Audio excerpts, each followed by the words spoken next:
Le Centre de recherche pour le développement international du Canada, dénommé CRDI, finance la recherche en Afrique et au Burkina Faso depuis pratiquement 50 ans.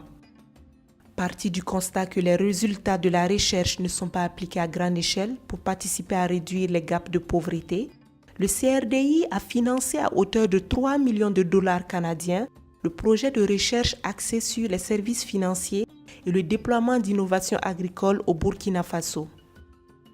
Au CRDI, nous avons remarqué que nous finançons les recherches depuis presque 50 ans. Nous avons de bons résultats. Ces résultats sont appliqués à des petites échelles, au niveau des villages, au niveau des communautés.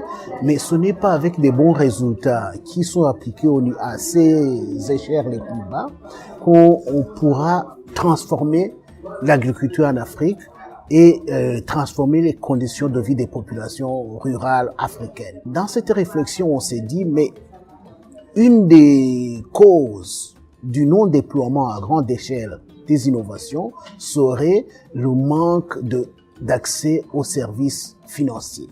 Et c'est de là qu'est venue l'idée d'associer le réseau des caisses populaires du Burkina Faso. Le projet a contribué au développement de l'offre des services par les réseaux des caisses populaires du Burkina, d'un produit financier novateur et axé sur l'optimisation des rendements agricoles, dénommé SIPA. Une des innovations majeures de ce projet de recherche, c'est vraiment la façon de faire les prêts. Donc, de ne pas seulement s'asseoir dans une caisse populaire en attendant le client, mais de sortir du bureau, d'aller sur le terrain, d'approcher les producteurs, de comprendre leur milieu, leurs défis, leurs aspirations pour être mieux placés pour octroyer les prêts de façon très efficace, pour créer la confiance et aussi réduire les risques. Donc, de la même façon que c'est important pour l'agent de la caisse populaire d'être auprès des producteurs, c'est important pour le CRDI aussi d'être auprès des chercheurs.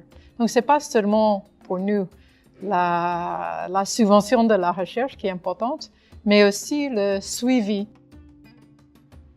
Le projet a aussi favorisé le renforcement des capacités des producteurs à travers des formations en restitution, des visites commentées de groupes autour des parcelles de démonstration et la vulgarisation des sacs à triple fond PIX pour la conservation des spéculations.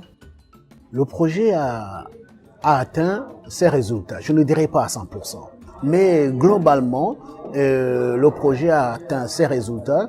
Je pourrais par exemple vous signaler qu'il y a eu une étude qui fait le point sur les services financiers au service de l'agriculture au Burkina et en Afrique de l'Ouest qui a été faite et qui est très bien faite.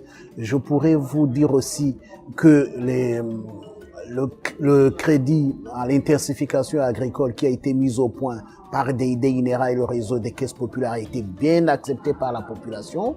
Le taux de remboursement de la banque a été presque de 100%. Les crédits ont été remboursés à 100%. Donc les populations bénéficiaires sont contentes de ce crédit. Et notamment, on a remarqué un grand engouement de la part des femmes. Avant, c'était un projet de recherche. Il veut faire quoi avec? Comment est-ce qu'on peut rendre pérenne ce maintenant fameux crédit intensification de la production agricole? Ça dépendra d'un fort partenariat où on prend en compte les intérêts de tous les différents acteurs. La banque est très motivée parce qu'il s'est rendu compte que l'augmentation de la productivité qui est acquise à cause de l'utilisation des innovations produites par la recherche leur permet de réduire les risques de ne pas être payé. Donc la banque a moins de risques en travaillant avec des innovations agricoles. Et de ce côté-là, nous pensons que l'avenir est prometteur.